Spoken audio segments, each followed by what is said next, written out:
Hello friends, welcome back. I hope you all are doing awesome and keeping yourself mentally and physically healthy. I am Rupali, founder of WordU, your urban farming expert. In our previous video, we had discussed about the time taken by various vegetables to grow and had also mentioned about the 4 important components to get the best yields.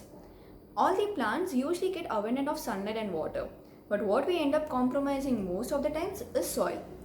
The famous saying, you take care of the soil and the soil will take care of the plants, makes it quite clear that the quality of the soil defines the quality of the yield.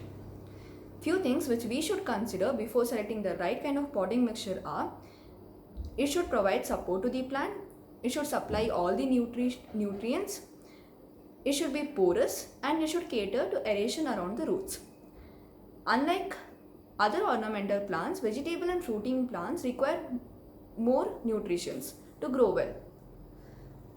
An excellent potting mixture should be made up of 3 components: 30% of red soil, 30% of coco and 20% of vermicompost, and other 20% can be comprised of neem powder, turmeric powder, panchagavya, cow dung, sheep dung and agriculture lime.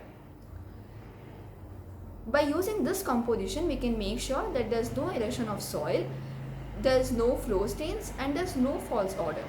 If there is any deficiency in the soil, it can easily be identified by looking at the leaves and the fruits in the growth stage.